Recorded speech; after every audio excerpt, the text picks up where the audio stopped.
गाजियाबाद, ये नाम सुनकर आपको क्या याद आता है? पश्चिम यूपी का एक शहर, फैक्ट्रीज, इमारतें, कंक्रीट का जंगल। कंक्रीट के इस फर्श के नीचे हालांकि मिट्टी है और वक्त के साथ इस मिट्टी का सफर सदियों पुराना है। इस सफर से होकर गुजरता है किला, जिसके ठीक बगल में एक सल्तनत तबाह हो गई। ऐसा कत्लेआम हुआ कि नरमुंडों की मीनार खड़ी हो गई थी। इसी सफर में शुरुआत हुई थी दक्कन की एक रियासत की, जिसने आज़ादी के बाद लौह पुरुष सरदार पटेल के लिए सिरदर्द पैदा किया। इसी सफर में गुजरी थी एक रात जब आज़ादी के दीवाने मशाल लेकर अंधेरे को मिटाने निकल पड़े थे, और इसी सफर में पैदा हुई थी एक लड़की जिसने शहीद आजम भगत सिंह की जान बचाने के लिए उनकी पत्नी का भेष भी धर लिया था। ऐसी और न जाने कितनी ही कहानियां हैं जो मिलकर बनाती हैं गाजियाबाद को।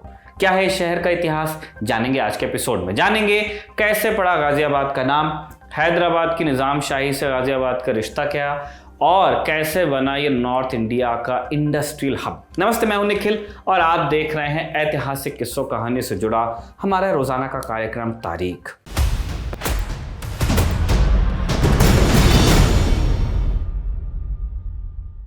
गाजियाबाद के बगल से बहने वाली हिंडन नदी इस शहर के लंबे अतीत की गवाह है। इसी शहर के पास आलमगीरपुर में साल 1958 में आर्कियोलॉजिकल सर्वे ऑफ इंडिया यानी कि ASI ने खुदाई की, जिसमें मिले थे हड़प्पा सभ्यता के चिन्ह, और पता चला था कि हड़प्पा सभ्यता सिंधु नदी के कितने दूर तक फैली हुई थी। गुप्त काल में जिक्र आता है कि इस इलाके में पहले किला हुआ करता था जिस पर कोट वंश के राजाओं का शासन था। कोट वंश और सम्राट समुद्रगुप्त के बीच एक युद्ध हुआ, जिसके बाद समुद्रगुप्त ने यहाँ अश्वमेध यज्ञ किया और अपना शासन मजबूती से स्थापित कर लिया। इतिहासकारों के अनुसार आगे चलकर यह इलाका गुज्जर प्रतिहारों के कब्जे में रहा। 11वीं सदी में यहाँ एक राजपूत सरदार हरिदत्त का शासन था। 11वीं सदी में जब मोहम्मद गौरी भारत पर आक्रमण के लिए आया, उसने हरिदत्त से युद्ध कर इस इलाके को भी लूट लिया था। इसके बाद 14वीं सदी में जब तैमूरलंग भारत आया, उसने भी यहाँ एक लड़ाई लड़ी। गाजियाबाद से 18 किलोमीटर दूर लोनी नाम का एक किला है। तुगलक वंश के आखिरी सुल्तान नसीरुद्दीन मोहम्मद शाह तुगलक और तैमूर के बीच लोनी में एक भयंकर लड़ाई हुई थी। इतिहासकारोों के अनुसार तैमूर ने यहाँ ऐसी मारकाट मचाई कि नरमुंडों की एक मीनार खड़ी हो गई थी। दिल्ली सल्तनत के अंत के बाद इस इलाके का रेफरेंस आता है मुगलों के दौर में। मुगल बादशाह यहाँ शिकार के लिए आते थे। मुगल बादशाह शाहजहां ने जब शाहजहानाबाद बनाया, उसके बाद इस इलाके का महत्व और बढ़ा। पूर्वी दिल्ली के इलाके जैसे पटपड़गंज और शहादरा के इलाके गाजियाबाद के नज़दीक थे। ये दोनों इलाके ट्रेड सेंटर्स हुआ करते थे, लिहाजा गाजियाबाद का महत्व भी बढ़ता गया। हम गाजियाबाद कह रहे हैं, लेकिन इस इलाके का नाम गाजियाबाद बहुत बाद में पड़ा। इस नाम के पीछे है शह और मात का एक खेल, वो खेल जिसने दक्षिण में एक नई रियासत को जन्म दिया। कहानी कुछ ऐसे शुरू होती है कि मुगल बादशाह औरंगजेब जब तकनशी हुए, उनके दरबार में ताकतवर जनरल हुआ करते थे जिनका नाम था गाजी उद्दीन फिरोज जंग। फिरोज जंग ने औरंगजेब को गोलकोंडा जिताने में महत्वपूर्ण भूमिका निभाई थी। इन्हीं गाजी उद्दीन ने दिल्ली में एक मदरसा भी बनाया हुआ था, जिसे अब जाकिर हुसैन कॉलेज के नाम से जाना जाता है। आगे चलकर फिरोज जंग के बेटे कमरुद्दीन ने अपने पिता का रोल निभाया और वो भी मुगल दरबार में एक ताकतवर मंत्री साबित हुए। हालांकि इस ताकत का महत्व सिर्फ तब तक रहा जब तक औरंगजेब बादशाह थे। औरंगजेब की मृत्यु के बाद दिल्ली में सत्ता को लेकर खूनी खेल शुरू हुआ। 20 साल के अंतर में इतने बादशाह बदले जितने इससे पहले के मुगल इतिहास में नहीं हुए थे। सत्ता की इस उठापटक से तंग आकर कमरुद्दीन ने दिल्ली छोड़ दिया और दक्कन चले गए। दक्कन में उन्हें गवर्नर बनाया गया था, लेकिन कमरुद्दीन इतने से संतुष्ट नहीं हुए।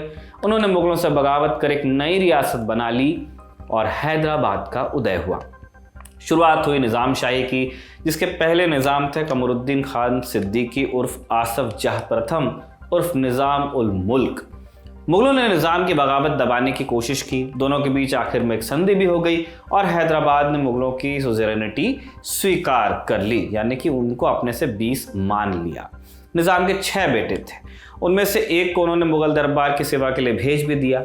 इस बेटे का नाम भी गाजीउद्दीन फिरोज जंग था। गाजीउद्दीन दिल्ली में थे जब 1739 में नादिर शाह ने दिल्ली पर हमला किया। दिल्ली एक बार फिर खूनेज़ी का मंजर देखती है। इस बर्बादी से बचने के लिए फिरोज जंग ने दिल्ली के पास एक इलाके में शरण ली और कुछ सालों तक यही बने रहे।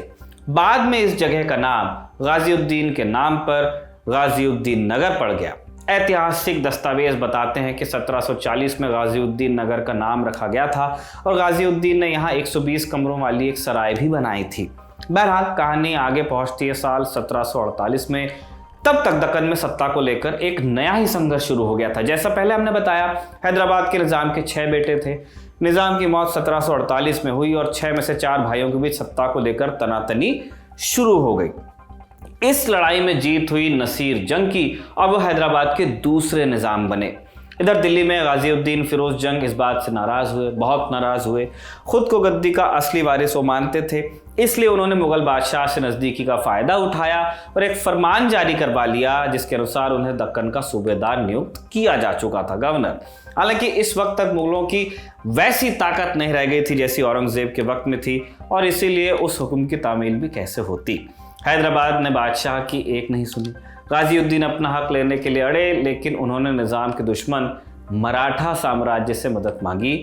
उन्होंने मराठों से वादा किया कि अगर वो निज़ाम बने तो खानदेश की जागीर उन्हें सौंप देंगे, यानी आप मेरी हेल्प कीजिए, खानदेश आपका। मराठा भी सैन्य मदद देने के लिए तैयार हुए। एक इमर्जिंग मिलिट्री पावर थी, लेकिन जैसे ही गाजिउद्दीन फौज लेकर दक्कन पहुंचे उनकी मौत हो गई। माना जाता है कि शायद उन्हें जहर दिया गया था। गाजिउद्दीन चले गए, लेकिन उनके नाम पर बना गाजिउद्दीन नगर यहाँ से लगातार आबाद होता गया। इस जगह को तब गेटवे ऑफ ईस्ट भी कहा जाता था क्योंकि पूरब की तरफ जाने वाले सारे व्यापारी यहीं से गुजर कर जाते थे। सराय भी थी यहाँ, लिहाजा समय के साथ इसका व्यापारिक महत्व बढ़ता रहा।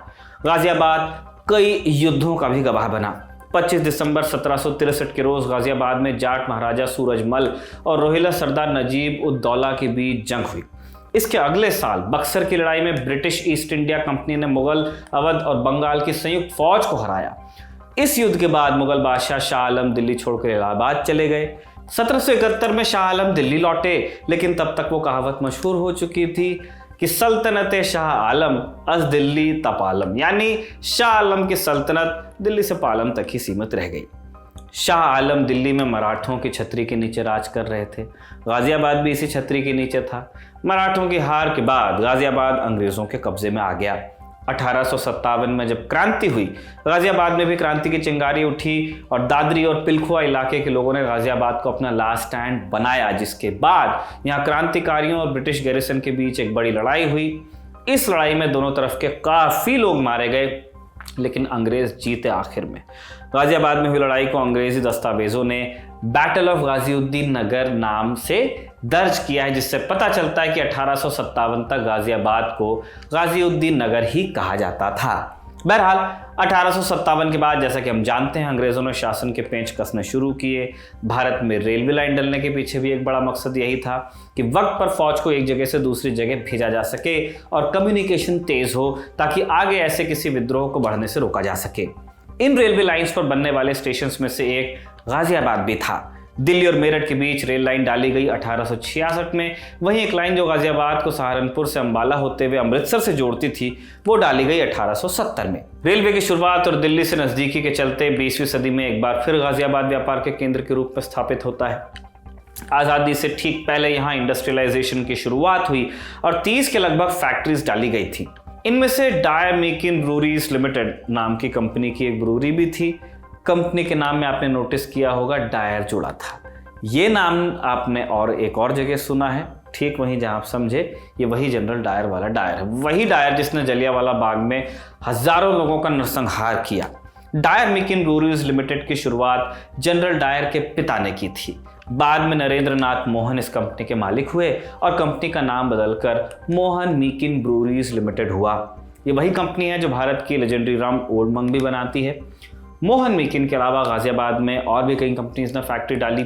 उद्योग को बढ़ावा देने के लिए सरकार ने 1960 में इसे कई इंडस्ट्रियल जोन्स में बांटा। बावजूद इस सारे विकास के 1976 तक, आप यकीन मानिए, ये मेरठ जिले की एक तहसील बस हुआ करती थी गाजियाबाद। लेकिन फिर 14 नवंबर 1976 को एक अलग जिला बना। वर्तमान में ये कानपुर के बाद यूपी का दूसरा सबसे बड़ा इंडस्ट्रियल टाउन है।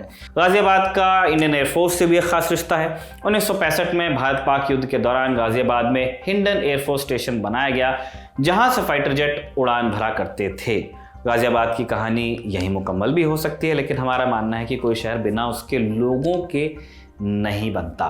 महान क्रांतिकारी दुर्गा बोहरा, जिन्हें बाकी सब लोग दुर्गा भाभी कहकर बुलाते थे, उन्होंने अपनी जिंदगी के आखिरी दिन गाजियाबाद में ही बिताए। उनके पति भगवती चरण बोहरा भी क्रांतिकारी थे।